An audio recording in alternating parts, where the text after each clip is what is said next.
Hi everybody, just making a video here about what we're looking to do at Mathletes practice today. Last week we spent some time learning some things about graphing calculators that I think will be useful for everybody.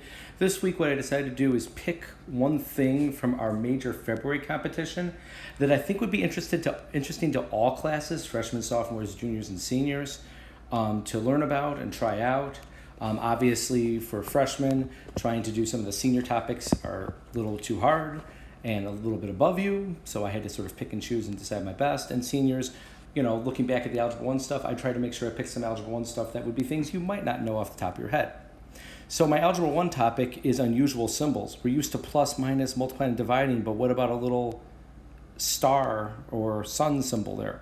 Well, we can make a symbol define whatever way we want. Some of the ways we would define it would be like what I'm underlining here in blue. And I have an example of what you would do when you see something like that. Plug it into the equation, get an answer, and you'll try one out on your own in a moment. All right, so the next one here is a geometry topic, and jump into something weird in circles, but it just sort of came up that made sense when I was looking through some materials. That this is something I don't think a lot of people know. If you're interested in this, Google secant segments, tangent segments, similar triangles. You can find out where this comes from. I could also teach it to you live if you're ever interested in it. But basically, the outside part times the whole thing of either a secant or tangent segment equals the outside part times the whole thing of another tangent or secant segment. So like on this picture here on the right, the outside part is 9. The whole thing is x plus 9 or 9 plus x. You don't use the inside part x by itself. So that's how you get the left half of the equation. The right half of the equation, the outside part of this tangent segment is 10, and actually the whole thing is also 10. So you just multiply 10 times 10 and 100 will be on the right. Should be a relatively easy solving thing from there. Third thing, back in Algebra 1, you have learned but may have forgotten that the number c, when you see a quadratic, c divided by a, or if a is just 1, just c, is the product of roots. So if you have something simple like x squared plus 5x plus 6, 6 is your two root numbers multiplied. The sum of the roots is negative b over a, not positive b or positive b over a, negative b. So again, if you have something like x squared plus 5x plus 6, the sum of the roots is negative 5, not positive 5. This is something you learned a while ago. Anyway, the pattern like this works for all polynomials. Not just quadratics. It also works for cubics, quartics, quintics. That's exponents of 5 is the highest degree term, and whatever size you want. The a term is always positive. The b term is always negative. C term is positive. If there's a d term, it's negative. If there's an e term, it's positive. If there's an f term, it's negative. It always alternates. And the product of the roots is always the last term divided by a. The sum of the roots is always just negative b over a. So for cubics, you would do negative d over a. Sum of roots, negative b over a. And for this cubic right here, the last number is 5. The first number is 2. So 5 over 2, but wait, it goes, let's go count it out here. Positive, negative, positive, negative. 5 is negative, so it's negative 5 over 2. And 7 is negative, so it's negative 7 halves. If this was a quartic, the sum of the roots would be, the product of roots would be positive. If it was exponent of 5, the product of roots would be negative. It sort of alternates like that. All right, if you ever see something in this form down here under topic 4, that's a trigonometric function. Trigonometric functions will look like a sine curve, cosine curve, sort of like an oscillating wave going up and down and up and down. And A is the amplitude, D is the vertical shift.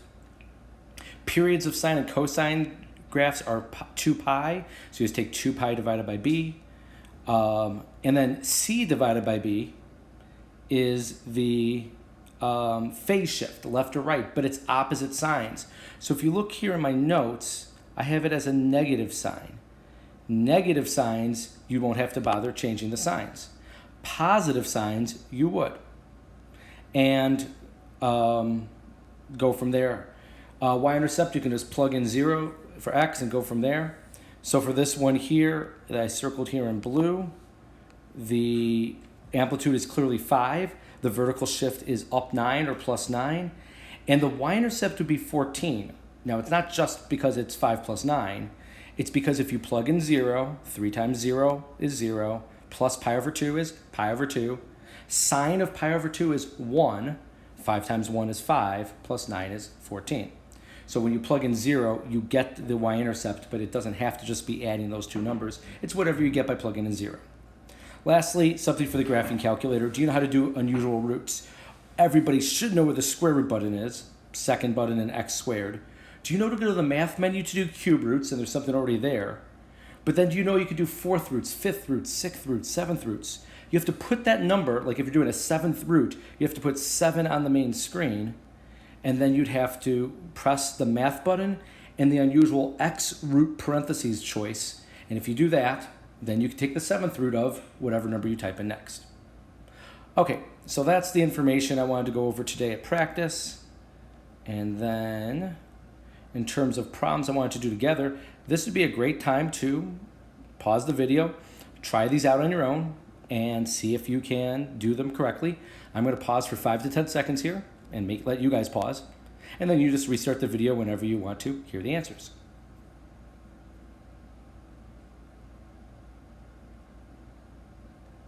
All right, so for this first one here, it has this unusual symbol of a circle with an X in it, but all that means is to type stuff into the formula.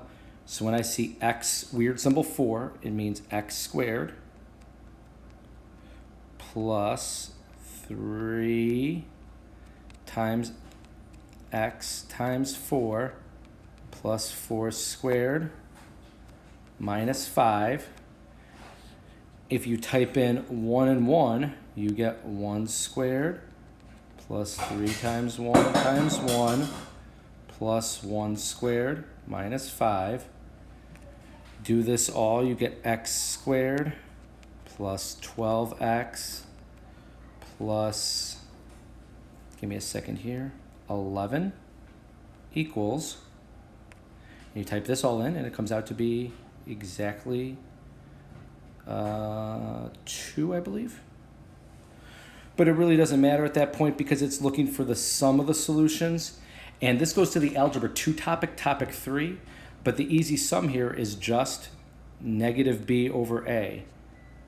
The sum, negative b over a. So it's negative 12 over 1, or just negative 12. So I actually have the first Algebra 1 topic connected into my Algebra 2 topic. But hopefully unusual symbol seems simple there. Hey, it says DC is 12, BC is 6. We need the diameter. Since the circumference is k pi, circumference is just diameter times pi, so that's k. And this is pretty easy to do.